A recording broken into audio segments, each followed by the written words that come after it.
जय सिया राम। सब सुख लहे तुम्हारी सरना, तुम रक्षक काहू को डरना। जिनके सुमिरन मात्र से तमाम तरह के संकटों का नाश हो जाता है, जिनका नाम लेने भर से भूत प्रेत जैसी तमाम जो बाधाएं हैं वो दूर हो जाती हैं, तमाम जो नकारात्मक शक्तियां हैं वो छिटक कर दूर खड़ी हो जाती हैं। ऐसे हनुमान जी का जो जन्मोत्सव है इस बार 2 अप्रैल को है। 2 अप्रैल गुरुवार का दिन है। उस दिन वैसे तो जो चैत्र पूर्णिमा है उसकी शुरुआत 1 अप्रैल से ही सुबह से हो जाएगी। सुबह 7:06 से शुरुआत हो जाएगी इसकी, और अगले दिन यानी 2 अप्रैल को सुबह 7:41 तक रहेगी। लेकिन उदया तिथि के अनुसार, चूँकि उदया तिथि यानी सूर्योदय जिस वक्त उदित हो वो 2 अप्रैल हो रहा है। पूजा के लिए जो संक्षिप्त समय है, समय थोड़ा कम है सुबह, लेकिन जो हनुमान जी का जन्मोत्सव है वो 2 अप्रैल को ही मनाया जाएगा। और 9 बजे से पहले कोशिश होनी चाहिए कि हम मंदिर जाकर के हनुमान जी का दर्शन कर लें, और 7:41 तक उस दिन 2 अप्रैल को 7:41 सुबह तक हम पूजा अगर संपन्न कर लें तो ये बहुत ही शुभ होगा। चूँकि पूर्णिमा तिथि 7:41 तक है, उसके बाद फिर पूर्णिमा तिथि के समापन हो जाएगा। वैसे तो पूरे दिन पूजन चलेगा। उदया तिथि के हिसाब से देखा जाए तो संध्या काल में भी हम हनुमान जी के मंदिरों में जाकर दर्शन करेंगे तो उसका विशेष फल हमें प्राप्त होगा। लेकिन कोशिश ये होनी चाहिए कि सुबह ब्रह्म बेला में जग करके, ब्रह्म मुहूर्त में जग करके 2 अप्रैल को हम हनुमान जी का पूजन कर लें, उनका जन्मोत्सव मना लें। 7:41 तक अगर हम पूजा कर लेते हैं कर्मकांड के हिसाब से तो ये सबसे उत्तम समय होगा। वैसे दिन भर भी आप पूजन कर सकते हैं, ऐसा नहीं कि 7:41 का समय निकल गया तो फिर समय निकल गया, ऐसा भी नहीं है। क्योंकि भाव की बात है, संध्या काल तक रात्रि में, बल्कि रात्रि पूजन की जो बात कही जा रही है, हनुमान जी के जो लोग रात्रि पूजा करते हैं वो 2 अप्रैल की रात्रि में, रात्रि 10 बजे के बाद इसका पूजन कर सकते हैं। इसके बारे में सिलसिलेवार हम कई वीडियोज़ में इसके बारे में बात करेंगे। आज संक्षिप्त पूजन विधि हम हनुमान जी का बता देते हैं कि जिस दिन चैत्र पूर्णिमा है और 2 अप्रैल के दिन हम क्या करें। एक तो जो लोग भी हनुमान जी का कोई विग्रह रखे हुए हैं अपने घर में, उस दिन हनुमान जी का यंत्र या फिर हनुमान जी का विग्रह अगर आपके घर में है तो ये अति उत्तम है। और ख़ास करके इस दिन अगर आपके घर में तस्वीर भी है हनुमान जी की तब भी आप पूजन करें, जिसमें कोई ऐसी बात नहीं है। लेकिन अगर विग्रह है तो विग्रह को उस दिन स्नान आदि क्रिया से निवृत्त होने के बाद जल से स्नान कराएं, उसके बाद दुग्ध से स्नान कराएं, साफ कपड़े से उसमें साफ करके, उसके बाद फिर लाल आसन पर हनुमान जी को विराजित कर दें। और पंचोपचार पूजन हनुमान जी का करना चाहिए जो लोग विग्रह रखे हुए हैं। और जिनके घर में हनुमान यंत्र स्थापित है उन्हें यंत्र का भी पूजन करना चाहिए। यंत्र के ऊपर गंगा जल छिड़क करके और उसके बाद हनुमान चालीसा का पाठ, हनुमान जी के किसी मंत्र का जप अवश्य करना चाहिए। इससे जो हमने घर में यंत्र स्थापित किया है वो यंत्र की शक्ति भी और ज़्यादा प्रबल हो जाती है, बढ़ जाती है, और हमारे लिए वो लाभदायी बन जाती है और हर प्रकार से हमारा मंगल करती है। तो सबसे पहले स्नानादि क्रिया से निवृत्त हो जाएं, हनुमान जी का पंचोपचार पूजन कर लें, या पंचोपचार की विधि भी आप नहीं जानते तब भी परेशान होने की आवश्यकता नहीं है। हनुमान जी के सामने घी का या सरसों के तेल का दीपक जला लें और बाईं तरफ जल का पात्र रखें। अपनी बाईं तरफ जल का पात्र, दाहिनी तरफ दीपक रख लें।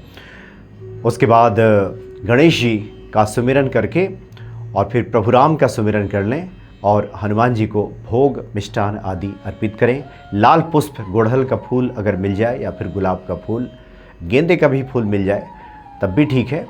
लाल फूल मिल जाए तो सबसे अति उत्तम है। हनुमान जी को वहाँ पे अर्पित करें और हनुमान जी को मीठे पान का भोग अवश्य अर्पित करना चाहिए। उस दिन ध्यान सिर्फ ये रखना चाहिए कि उसमें चूना ना हो और सुपारी ना हो, उसमें कसैली कहते हैं सुपारी, ये इसमें ना हो, लौंग आदि हो। और उसके बाद हनुमान जी का वहाँ पूजन करें, हनुमान चालीसा का पाठ कर लें, समय हो तो सुंदरकांड का भी पाठ कर लें।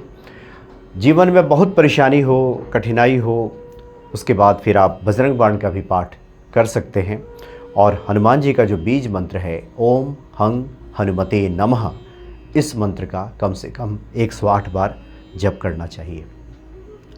और इस दिन का कुछ विशेष हम आपको उपाय बताते हैं जो लौंग से जुड़ा हुआ है, क्योंकि लौंग जो है तमाम तरह की नकारात्मकता को दूर करने में यह सहायक होता है।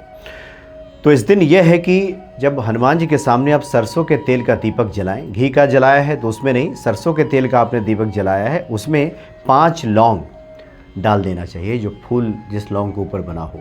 इससे घर में सुख समृद्धि आती है, तमाम तरह की जो बाधाएं हैं वो दूर होती हैं। एक और है, कई बार व्यक्ति बहुत ज़्यादा नकारात्मकता का शिकार हो जाता है, तरह तरह के बुरे ख्याल उसके मन में आने लगते हैं, या उसे लगता है कि कुछ नकारात्मक शक्तियां हैं जिससे वो परेशान है, या फिर उदासी छाई रहती है। बहुत सारे लोग डिप्रेशन की स्थिति में होते हैं, उनके लिए भी ये बहुत बढ़िया है कि 7 लौंग आप हनुमान जी के सामने रख दीजिए। 7 लौंग गिन करके, जब चालीसा पाठ कर लिया, ये सब पूजन जब कर लिया, तो 7 लौंग हनुमान जी के सामने रख दीजिए और 108 बार ओम हंग हनुमते नमः ये कह करके वो 7 लौंग उठा लें और अपने ऊपर से 7 बार घुमा करके उसको कपूर में जला दीजिए। ये तमाम तरह की जो बाधाएं हैं इससे दूर हो जाती हैं। और मनोकामना पूर्ति के लिए हनुमान जी को आप पान का भोग तो लगाए ही, पान के पत्ते पर 2 लौंग और गुड़ रख करके हनुमान जी के सामने रखें और वहाँ पे ओम नमो भगवते आंजनेयाय महाबलाय स्वाहा इस मंत्र का 1 माला रुद्राक्ष की माला से या 5 मिनट जप कर लें तो इससे मनोकामना पूर्ति का योग बनता है। ये लोगों का बहुत ही ये जांचा परखा ये उपाय है। और जो लोग चाहते हैं कि कोई नया काम शुरू करना चाहते हैं, नौकरी चाहते हैं, नौकरी में कुछ इस प्रकार की परीक्षा देने जा रहे हैं जहां सफल होना है, या कोई भी नया कार्य आप करने जा रहे हैं, किसी से बात करने जा रहे हों, तो 2 लौंग हनुमान जी के सामने आप वहाँ पे रखिए और ओम हंग हनुमते नमः ये जो बीज मंत्र है हनुमान जी का 1 माला कीजिए और वो लौंग उठा करके रख लीजिए अपने पास। और जब भी नए काम की शुरुआत के लिए जा रहे हों, नौकरी देने जा रहे हों, कोई उस दिन आपका कोई मौखिक इंटरव्यू वगैरह है, वो सब है, नया कुछ खरीदने जा रहे हो, कुछ भी कार्य करने जा रहे हो, तो वो 2 लौंग हनुमान जी का नाम ले करके मुँह में रख लें और मुँह में ही रखे रखे उसको रखें और वो ले करके उसके बाद फिर आप चले जाएं उस कार्य के लिए। वहाँ जा कर के आप देखेंगे कि आपके कार्य में सफलता प्राप्त हो रही है। जिस मनोकामना की पूर्ति के लिए जो आपकी मनोकामना है वो अवश्य ही पूरी हो जाती है हनुमान जी के इस महा उपाय से।